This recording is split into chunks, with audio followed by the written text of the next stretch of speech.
I just killed my brother. You what? I just killed my brother. I don't know the address. What do you mean you killed your brother? I stabbed him 3 times, one in the back, twice in the throat. Come get me right now. I turned myself in. Are you in Wyndham? No, sorry. Yes, I am. I'll be waiting for you. A bit of a shock that somebody's calling, admitting to it, and very matter of fact, it sounds like, yeah, I did it. Come get me. This is what happened. This is where, this is how many times I stabbed him, and I'll be waiting for you. It sounds like he's pretty much done with the call. I just killed my brother. I don't know the address. What do you mean you killed your brother? It's more of a reaction, like, let me repeat what you just said to make sure I really heard what you just said and you reconfirm it. And then also for us too, I'm in a smaller center, so it's kind of already to let the other dispatchers in the room know, like, hey, I got a priority call coming. It's things like that that'll kind of like catch everybody's attention when you repeat it as well. So they're kind of like, oh, here we go. It's going to be something good. Hold on, let me get you to Wyndham. Hold on 1 second. Now. Hold on, let me get you to Wyndham. Send them.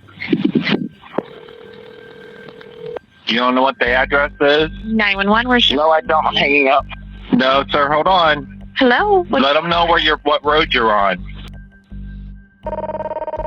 So he said, are you in Wyndham? So I'm assuming that's the other city, because he said, hold on, let me transfer you to Wyndham. So I'm assuming that this caller probably used a cell phone, and that's the general problem with cell phones these days, is it hits off of a cell tower, and the cell tower doesn't always go to the police department that covers your area.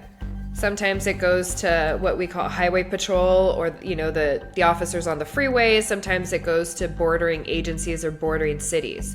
So when that happens, that's another reason why we always confirm their location, and then we have to transfer them to whatever it is. And it sucks when it's something like this, because it's such an emergent call and they feel like, oh my gosh, really, you're transferring me? But we're getting you to the right agency so that they can handle it, because we can't come help you. It's not in our area.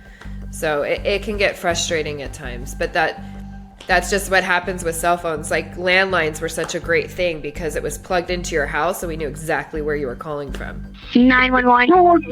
Fire EMS. Hello? Hi, this is 911. Do you have an emergency? Yeah, we got a person dying here.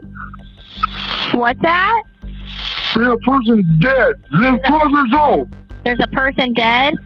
Yeah, come on, I need somebody. Help me. What's the address, sir?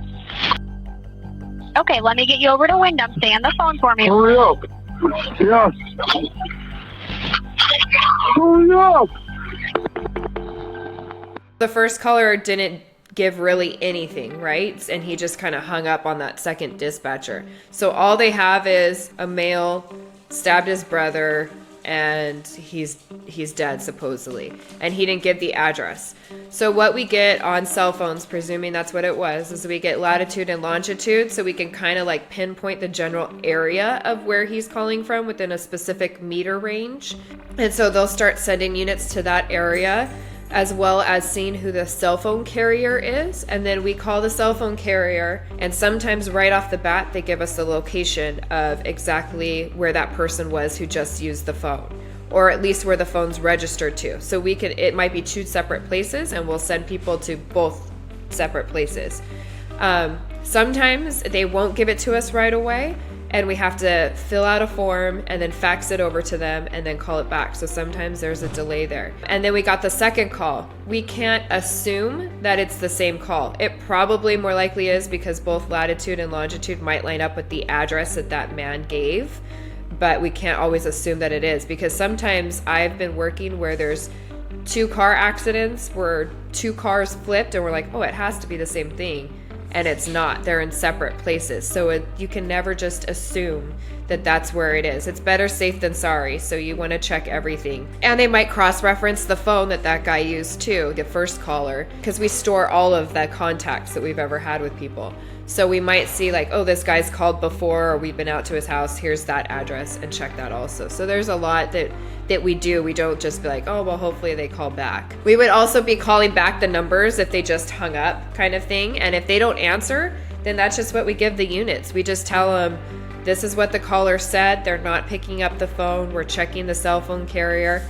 done with that one. And this is what the older gentleman said. It sounded like, I know in the aftermath it said 11-year-old. It sounded like he said 12-year-old, and he sounded like an older gentleman. So we'll say, you know, possibly dead or dying. We'd also call the paramedics to start going out there and staging as well until they can go in and render aid.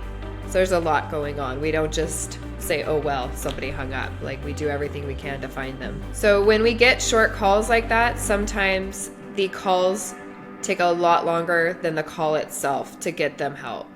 We do a lot behind the scenes.